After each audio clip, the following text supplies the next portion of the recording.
Hello, everyone, and welcome to Exchange. I'm Allison McCann. For many people, being single can be fun, but it can also have its drawbacks. Where do you go to meet people, the right people? How many of the right people do you actually ever meet at places like bars and single scenes?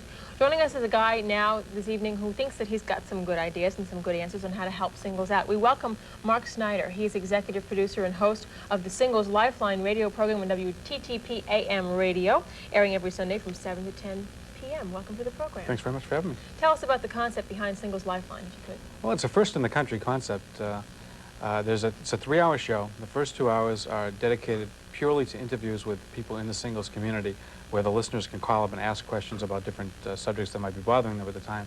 The last hour is a limited dating on the air format, where only 6 people are allowed on each week. They're all pre-screened during the week, and they come on and try to meet someone. And then after the show's over, people call up trying to get their number, and I screen them, and then we put them together if it's a good match. So you match the people up. Yeah. And what do the statistics show you as far as the dating service aspect of the show goes? Well, we've been on the air now 17 months. We have 140 couples currently dating and 2 marriages. 2 marriages? Right, including my mother. What? Right. How did this work out with your mother? She called up one day, and my father had passed away a few years ago, and she called up and asked, where are all the good men? And one of the good men happened to be available, and they got married. And it worked out, and they're happy. They're very happy. How did you come up with the idea for Singles Lifeline? I came up with it in a restroom. In a restroom? Yeah, at a department store. In a department store. It just sort of came to you in a moment of inspiration. Well, I was working in a department store as a salesperson, and I had been in radio before. And as I was sitting there, I did some heavy thinking, and I was reading the I column in the Herald, and she mentioned something about WTTP, going talk show. And I came up with that idea for the talk show. And it took off? Yeah. Amazing. What an amazing story. It took off slowly, but it took off. The kinds of problems that you hear from singles, the kinds of issues that are raised are what, Mark? Give us a couple of examples. Number one has got to be loneliness. That's the #1 problem. I mean, everybody wants a little bit of freedom, but some people don't want to be forced into the freedom, you know? That's, I think, the main problem people that are single have. Of course, some people who are married have the same problem. Sure. But loneliness is a recurring theme that you hear over and over. Over and over again, yeah. People who are lonely. But then there's other people who don't care about being lonely, and they stay home and watch Love Boat on Saturday nights and don't care. Or on Sunday nights watch Exchange or something like that, right? Yeah, well, we're talking with. I don't think they're that bad, but no, a little joke there. What about the people who usually use the Singles Lifeline? Are they divorced or are they back in being single for the second time around? How does it work? 60% of our listeners are divorced. Yeah, and a lot of them, especially the people that have been married 15, 20 years, women in their late 30s, early 40s, are really having a problem getting back into the singles mix. They say there's a meat market atmosphere, and it turns them right off, and they don't know where to go. What do you think? You think that's true? Is there a meat market atmosphere oftentimes? Yeah. Sure. You go to dances and parties and bars, and I mean, people just inspect you up and down. They don't care what you have to say. It's a very, very difficult place to meet someone for a serious relationship. How's it different, the show that you do, compared to the show that I believe it's Dick Syatt here in Boston, who also has a singles kind of show? How are the formats different? Okay, he deals in a higher amount of people than I do. He has more listeners. But he takes people's phone numbers and names, and they don't check anybody. They just put them on the air. And so you could get 100 responses, and none of them are verified. So you get a lot of strange people calling you. My show, everything is screened. Before you go on, you are screened. If you're married, I'll find out about it. If you don't live where you tell me, I'll find out about it. If your phone number is wrong, I'll find out about it. And then if people call after the show and they're married, I'll find out about that too. Everything is screened, so it's a pretty safe thing to do. It's a pretty safe thing. Now, what do you look for? What kinds of questions do you ask people during the screening process? You mentioned a couple. Are you married? Are you not? Well, those are basic ones. I try to find out really where their head's at.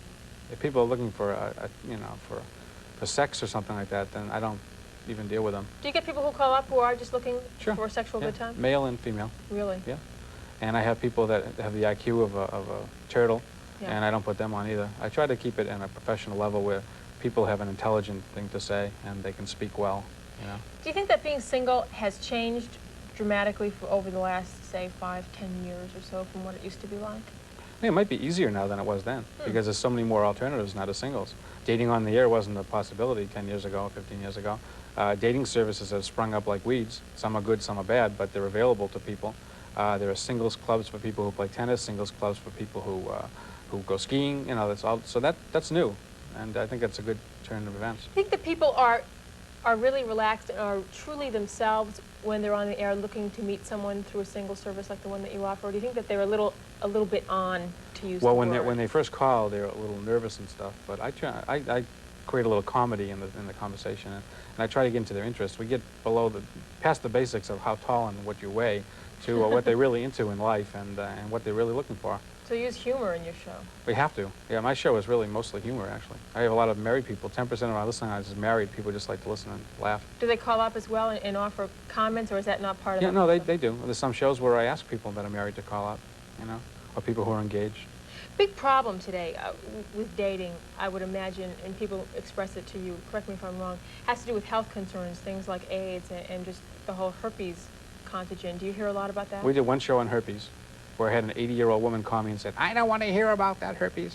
But that's the last herpes show I ever did, because really, I don't think anybody's concerned about it. You don't? No.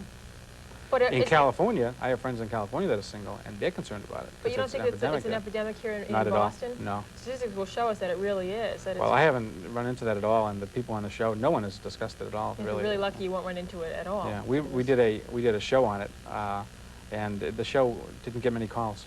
That's interesting. Yeah. It's been said, and I was reading an article about you, that you are the champion of singles' rights. Explain what you mean by that. Well, I'm just one of those people who, I can't stand when someone comes to me and says, are you single? I go, yeah, and they go, oh, it's terrible. Why don't I fix you up with my daughter? It's like it's an affliction, you know. I think that being single is great. I enjoy being single. I'm in no hurry to get married. What should be a bill of singles' rights if you were to draft a bill of singles' rights? What would it be? First thing is the parents should leave their kids alone and not say, you should be married, what are you doing in the house? Parents exert too much pressure on their kids to get married. You think so? And so does society. Go into a restaurant by yourself. See what kind of treatment you get. That's true. Yeah. There's a movie, The Lonely Guy with Steve Martin, where they have a scene where he's sitting in the restaurant by himself and all of a sudden spotlights come on and they grab all the silverware and stuff. That's really the way you feel. You know, Do people talk about that when they call up on the air? Yeah, in fact, we have on my newsletter a column for how you've been treated in restaurants as a single, and we take all kinds of response on that. It's interesting. You know, you mentioned radio, and we're talking about radio, and we're using television tonight and talking on television. Do you think that people feel safer talking on the radio because you can't be seen? Is there a safe element, do you think? Well, they can be a little bit more anonymous than they would be if they were, you know, on TV. I think they might feel a little safer. Yeah. People are nervous, though. They think, oh, my friends are listening, and, you know, they might be listening, but, of course, if they're listening, then they're interested, too. So that's right. Nothing to be ashamed of. So they're in the same boat. Yeah. People have sometimes asked me, are the people on your show losers? You know, you might have asked, you know, who would call it a radio show to get a date? Yeah, how pathetic do you have to be?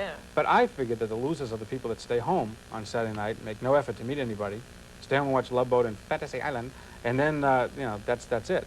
People who are making an effort in any way at all to meet someone are not a loser, in my opinion. Okay, let's take a break and come back and talk some more.